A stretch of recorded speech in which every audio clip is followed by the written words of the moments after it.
अगले साल पंजाब में चुनाव होने हैं, जिसको लेकर कांग्रेस ने हाल ही में कुछ बड़े फैसले लिए, जिसमें प्रदेश अध्यक्ष कुर्सी को लेकर भी बड़ा फैसला लिया कि राजा वरिंग को यह कुर्सी सौंपी गई। लेकिन दूसरी तरफ चन्नी और रंधावा गुट नाराज हो गया इस बात को लेकर कि प्रबल दावेदार चन्नी माने जा रहे थे, लेकिन कांग्रेस आलाकमान का सीधा फैसला आया कि वह राजा वरिंग को आगे कर रहे हैं। लेकिन इसके बाद जिस तरीके से गुटबाजी हुई और गुटबाजी का असर बिल्कुल भी देखने को नहीं मिल रहा आला कमान पर, यह साफ है। क्योंकि अभी तक जब तक आपको खबर दे रहे हैं तब तक गुटबाजी के चलते आला कमान ने अपना कोई भी फैसला नहीं बदला है, यानी कि चन्नी को अध्यक्ष नहीं बनाया है। और ये बहुत बड़ा संदेश पंजाब से दिया जा रहा है। कुछ ऐसा ही नजारा क्या राजस्थान में भी देखने को मिलेगा? साल 2028 में इलेक्शन है, मांग तो अभी से ही उठाई जा रही है कि राजस्थान कांग्रेस में बदलाव होना चाहिए और पायलट को उनके समर्थक मांग कर रहे हैं कि प्रदेश अध्यक्ष की कुर्सी सौंपनी चाहिए। तो क्या ये आलाकमान को लेकर एक सियासी संदेश है कि आलाकमान पायलट को प्रदेश अध्यक्ष कुर्सी नहीं सौंप रहे और गोविंद सिंह डोटासरा के साथ आगे बढ़ रहे हैं? क्योंकि इसका असर जब चुनाव बिल्कुल सर पर होगा तब ज्यादा दिखाई देगा, अभी भले ही इसकी चर्चा ना हो रही हो। इसीलिए राजस्थान की राजनीति से ये पंजाब में लिए गए फैसले बहुत बारीकी से जुड़े हुए हैं। अब आप लोग सोच रहे होंगे कि प्रदेश अध्यक्ष की कुर्सी ही इतनी मायने क्यों है?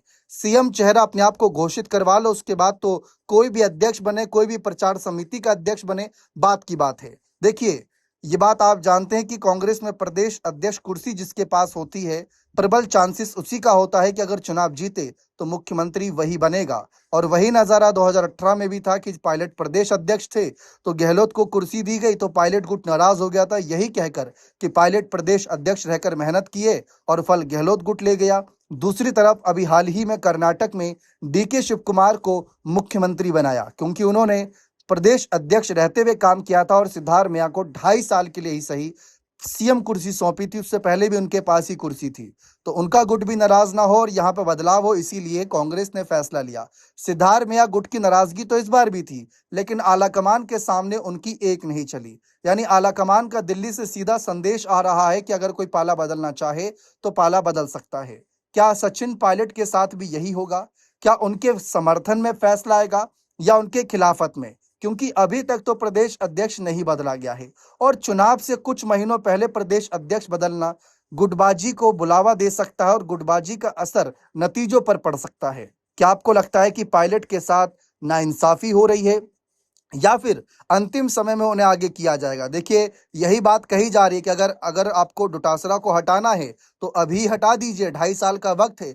जिसको नाराजगी दिखानी होगी अगले 4-5 महीने तक दिखा लेगा, उसके बाद 2-1 साल का जो कार्यकाल रहेगा उसमें अपना बेहतरीन प्रदर्शन देकर सामने वाला जीत दिला सकता है। लेकिन अगर अंत में कुछ बदलाव हुआ तो बाद में गुटबाजी ज्यादा हावी होगी और पार्टी छोड़ने तक के किन्हीं नेताओं की नौबत आ सकती है। इसीलिए क्या सचिन पायलट के साथ नाइंसाफी कर रहा है आलाकमान, उनको अध्यक्ष कुर्सी ना सौंपकर और सीएम चेहरा घोषित ना करके, या फिर डोटासरा को लेकर कोई अलग रणनीति बनाई जा रही है? क्या लगता है? अपनी राय कमेंट सेक्शन में जोड़ दीजिएगा। बहुत बहुत शुक्रिया।